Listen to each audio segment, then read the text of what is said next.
අපි හරියට අර අධිවේගී මාර්ගයේ වාහන යනකොට අයිනට වෙලා බලාගෙන ඉන්න මිනිස්සු වගේ. අපි පැත්තකට වෙලා වාහන දිහා බලාගෙන ඉන්නවා. වාහන වේගෙන් පාරේ යනවා. මේ එනවා යනවා. බලාගෙන ඉන්නවා. මෙන්න මේ වගේ මිනිසුන්ගේ සිතුවිලි දිහා අපි බලන් ඉන්නවා. ඔවුන්ගේ සිත්වලට සිතුවිලි හට ගන්නවා. ඔවුන්ගේ සිත්වලින්ම සිතුවිලි නැති වෙනවා. ඔබ අසා ඇති පරිචිත්ත විඥාන ඥානය කියන එක. ඔබ අසා ඇති පුබ්බේ නිවාස ඥානය කියන එක. ඔබ අසා ඇති චුතුප්පාත ඥානය. ඒ වගේමයි ආසවක්ඛ්‍යා ඥානය. මේ පුබ්බේ නිවාස ඥානය කියන්නේ තමන්ගේ සිත් පරම්පරාව පෙරදුටු කඳපිලිවෙත් දකින එක. ධර්මයේ තුල ඔබ දහම් පාසල් පොත්වල බුද්ධ ආගම් පොත්වල ඔය පිරිවෙන් පොත්වල කියනවා මේ පෙර ගිය මේ මල උප්පත්ති මේ ජීවිතේ ඒවත් දකින්න එක ඒ පුබ්බේ නිවාස ඥානෙ. මේ පුබ්බේ නිවාස ඥානෙ කියන වචනේ ඒ මෙරි ඉපදෙන එකක් ගැන තමයි බොහෝ වෙලාවට ඒ සම්මුතිය තුළ කතා කරන්නේ. අය වුන් දන්නේ සම්මුතියේ තියෙන දේ තමයි මේ උපතක් තියෙනවා කෙනෙක් ඉන්නවා එයා මැරෙනවා. එතකොට වුන් කියනවා මේ නිවන් දකින්න ත්‍රිවිද්‍ය අවබෝධ වෙන්න ඕනේ. එතකොට පුබ්බේ නිවාස ඥානික ත්‍රිවිද්‍ය වලින් එකක්. එතකොට මේ පෙර ආත්මවල ඉපදුණු කඳපිලිවෙත් දකින්න. ඔවුන් විසින්ම ඔවුන්ම මුලාවටපත් වෙලා ඇති බව ඔවුන්ට නොතේරෙන කාරණාවක්. ධර්මයේ වලිගෙන් අල්ලගත්තොත් කොහොමද දෂ්ට කරනවාමයි. මුළු සම්මුතිය තුලම තියෙන පටලැවිලා. ධර්මයේ ලියා ගන්න බැරි තරම්ම සමාජය තුල පටලැවිලා. ඒක නිසා ඔවුන්ම වල්මත් වෙලා හොයනව මොනවද? පටලැවිල්ල. හැබැයි ඔවුන්ටම නොතේරෙන කාරණාවයි. හරිම සරල තැනකින් ඔවුන් මේ පොත්වලින්මයි පටලැවිලා තියෙන්නේ. සමාජයේ තියෙන සම්මුතිය තුලමයි පටලැවිලා තියෙන්නේ. ඔය කොහෙවත් ගිහිල්ලා හොයන්න දෙයක් නැහැ. ඔවුන් ඉන්නේ පටලැවිලා ඇතුළෙමයි. අර පූසෙකුට නූල් බෝලයක් හම්බ වෙලා පූසා නූල් බෝලේ ලියන්න දඟලනවා. පූසා එහෙන් අදිනවා මෙහෙන් අදිනවා අවසානයේ බලනකොට පූසාගේ මුළු ඇඟම වෙලාගෙන නූල් බෝලේ පටලැවිලා. දැන් පූසාම හිර වෙලා නූල් බෝලේ. අන්තිමට ලිහපු නූල් බෝලෙකුත් නැහැ. ඒ මත්තෙම පැටලිලා වූ හිර වෙනවා. මෙන්න මේ විදිහටම තමයි අපි දකින්නේ සමාජයේ විසින් ධර්මයේ කියලා පටලැවිච්ච පටලැවිල්ල. සම්මුතිය තුළ පොත්වල තියෙන විදිහට. ඉතින් මේ කාරණා හොඳින් දකින්න ඕනේ. නුවණින් දකින්න ඕනේ. අපි මේවා දිගින් දිගට පැහැදිලි කරගෙන ආවා. ත්‍රිවිද්‍යාව ගැන අපි කතා කරොත් ඒ පුබ්බේනවාස ඥානේ දැන් ඒ සමාජය තුළ තියෙන්නේ පෙර උපදුණු කඳපිලිවෙත මේ ආත්මය ආයේ ඒ වගේ ඉපදි මැරෙන එකක්. ඒ වගේම තමයි ඔවුන් කර්මයෙන් විශ්වාස කරන්නේ.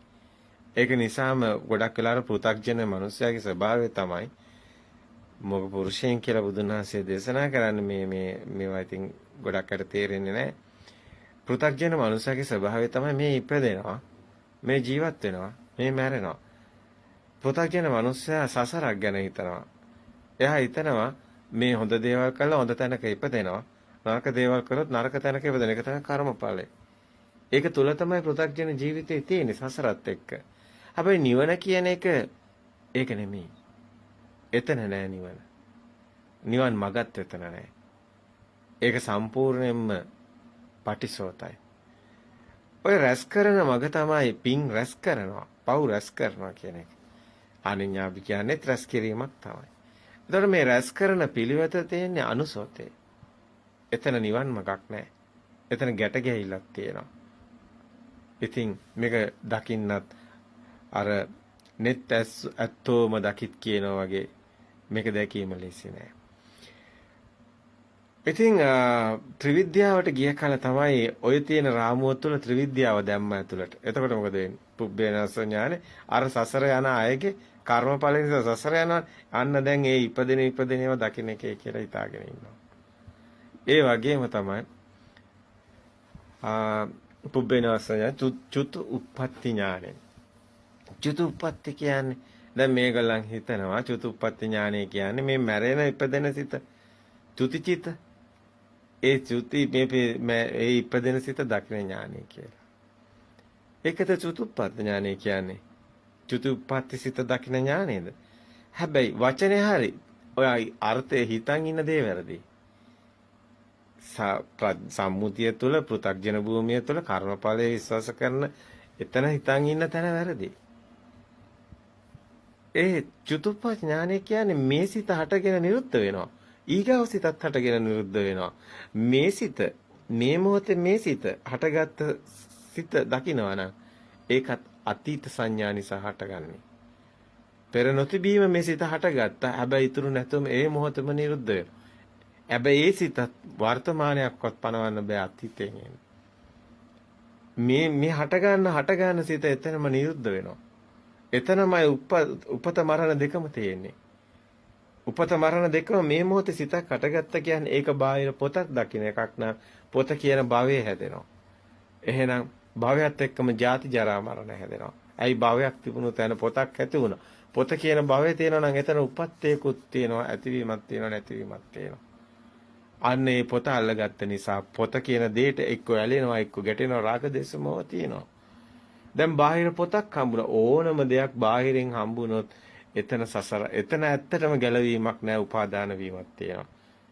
ස්කන්ධය නිසයි මේ දෙයක් හටගන්නේ වේදනා සංඥා සංකාරනේ.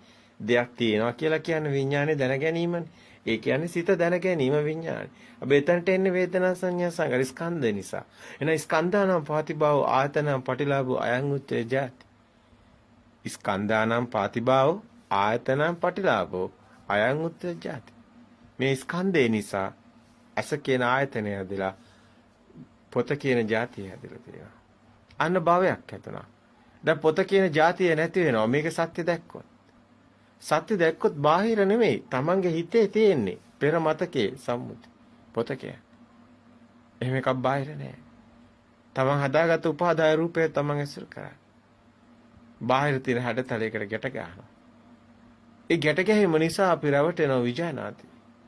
සංජානාති කියන්නේ යථාභූත ඥානෙ සත්‍ය දකිනවා. ඉතින් මේ දැකීමයි ඇත්තරම දුකෙන් මිදෙන මඟ. පෙර ඉතිරියක් වෙන්නේ උපාදාන වෙන්නේ. දිත්තේ දිත්තමත්තන් දැක තැනම එතනින් ඉවර වෙනවා. දුටු තැනින්ම ඉතිරියක් වෙන්නේ නැහැ. නිරවශේෂ විරාග නිරෝධයක් සිද්ධ වෙනවා. නැත්තම් අවශේෂයක් වෙනවා ඉතුරු වෙන උපාදාන වෙනවා අල්ල ගන්නවා. උපාදානේ නොවුණු තැන එතනම නිරෝධයක් යනවා.